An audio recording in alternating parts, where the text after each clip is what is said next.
কক্সবাজারের রোহিঙ্গা ক্যাম্পে যাবেন যুক্তরাষ্ট্রের বিশেষ দূত সার্জিও গোর। এ নিয়ে আরও জানাতে কক্সবাজার থেকে যুক্ত হবেন সহকর্মী তৌফিকুল ইসলাম। তৌফিকুল, কক্সবাজারের রোহিঙ্গা আশ্রয় শিবির পরিদর্শনে যুক্তরাষ্ট্রের বিশেষ দূত সার্জিও গোরের আজকে যাওয়ার কথা রয়েছে, সেখানে আজ তার কি কর্মসূচি রয়েছে জানাবেন।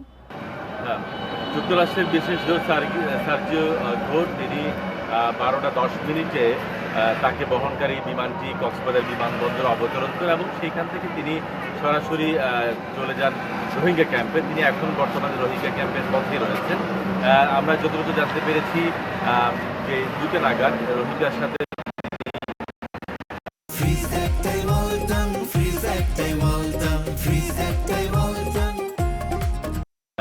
তিনি ঘুরে দেখবেন এবং রোহিঙ্গা নেতাদের সাথেও তিনি কথা বলবেন বলে আমরা জানতে পেরেছি।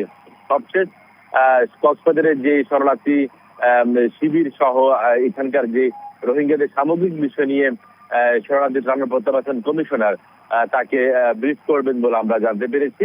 তো আসলে তিনি আজকে খুব ব্যস্ত সময় পার করবেন, বেশ কয়েকটি ক্যাম্প তিনি ভিজিট করবেন। তবে আসলে তিনি এখনো পর্যন্ত যেহেতু পথেই রয়েছেন, অল্প কিছুক্ষণের মধ্যে ক্যাম্পে তিনি প্রবেশ করবেন এবং সেখানে তাদের যে সামগ্রিক কার্যক্রম ইউনেস্কিয়ার দেখভাল করছেন এবং তিনি সেই কার্যক্রমে অংশগ্রহণ করবেন।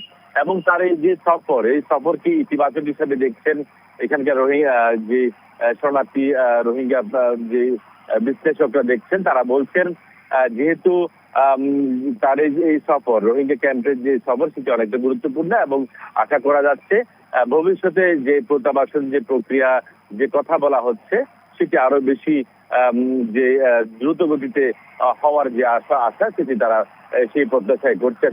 তবে আপনি জানেন 3 দিনের সফরে সার্জিও গোর বাংলাদেশে এসেছেন এবং আজকে তার দ্বিতীয় দিন এবং আজকে সামগ্রিক বিষয় অর্থাৎ রোহিঙ্গা ক্যাম্প পরিদর্শন শেষে তিনি আজকে বিকেলে ঢাকার উদ্দেশ্যে কক্সবাজার ত্যাগ করবেন বলে আমরা জানতে পেরেছি।